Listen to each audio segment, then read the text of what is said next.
Hello friends, स्वागत है आप सबका आपके अपने यूट्यूब चैनल प्रजापति एजुकेशन में। और कैसे हैं आप सब? आई होप आप लोग बहुत अच्छे होंगे। तो चलिए वीडियो को स्टार्ट करते हैं। वीडियो स्टार्ट करने से पहले आपसे रिक्वेस्ट है, प्लीज़ वीडियो को एंड तक देखिएगा। चलिए बिना देरी के वीडियो को स्टार्ट करते हैं।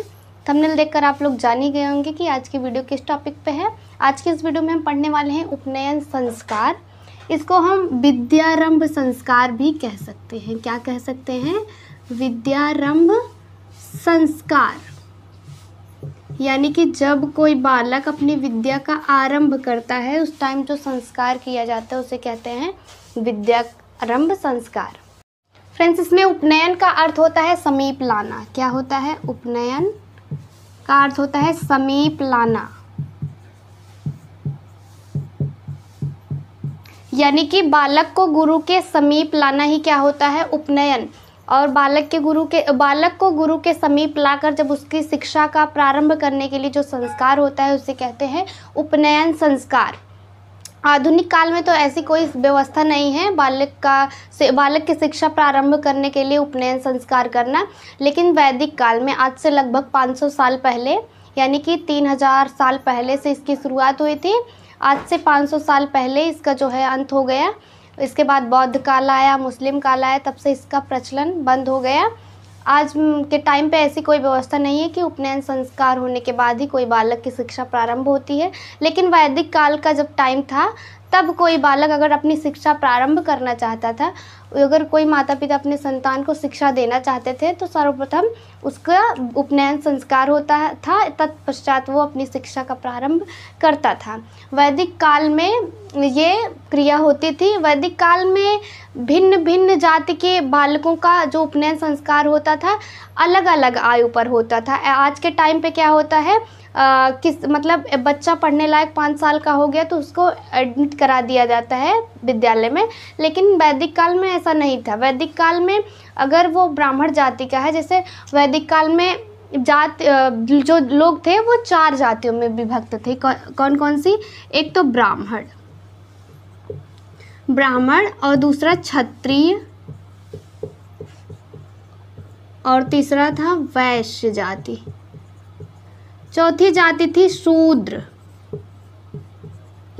वैदिक काल में शूद्र जाति को शिक्षा प्राप्त करने का अधिकार नहीं था, इसलिए इसको हटा देते हैं। ये 3 जातियां वैदिक काल में शिक्षा प्राप्त कर सकती थी। ब्राह्मण जाति का अगर कोई बालक है वैदिक काल में, उसका उपनयन संस्कार 8 वर्ष की आयु में होता था। अगर क्षत्रिय जाति का कोई बालक है तो उसका उपनयन संस्कार 10 वर्ष की आयु में होता था। अगर वैश्य जाति का कोई बालक है तो उसका उपनयन संस्कार 12 वर्ष की आयु में होता था। और उपनयन संस्कार होने के बाद बालक 12 वर्ष तक शिक्षा प्राप्त करता था गुरुकुल में रहकर। ठीक, इसके पहले हम जान लेते हैं, जब ब्राह्मण जाति का बालक 8 वर्ष का हो जाता था तब बालक के माता पिता होते थे वो अपने बालक को गुरुकुल में ले जाते थे, गुरु के समीप। तत्पश्चात वहाँ पहुँचने के बाद बालक का जो है घर के वस्त्र उतारकर उसे ब्रह्मचारी के वस्त्र पहना दिए जाते थे, जो कि गुरुकुल में लागू होते थे।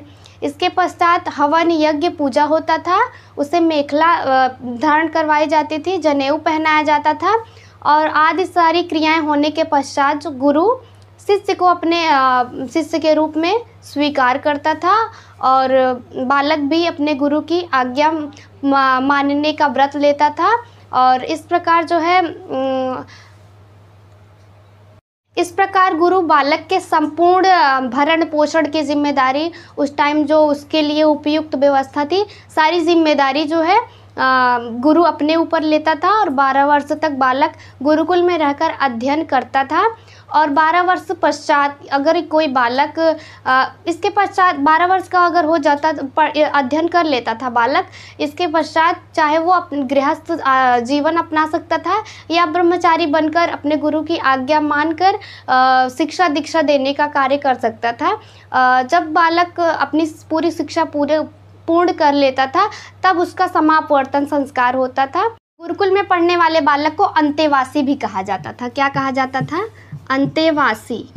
एक तो वो पहले से ही गुरुकुल का ब्रह्मचारी रहता था, लेकिन उस टाइम अंतेवासी भी कहा जाता था।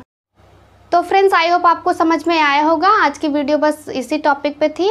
आज की वीडियो बस यहीं तक। अगर आपको ये वीडियो अच्छा लगा हो तो प्लीज़ वीडियो को लाइक शेयर सब्सक्राइब और कमेंट करना ना भूलें, और सब्सक्राइब वाले बेल आइकन को ज़रूर प्रेस करें ताकि हमारे आने वाली हर वीडियो की नोटिफिकेशन आप तक सबसे पहले पहुँचे। चलिए मिलते हैं आपसे नेक्स्ट वीडियो में, तब तक के लिए बाय बाय।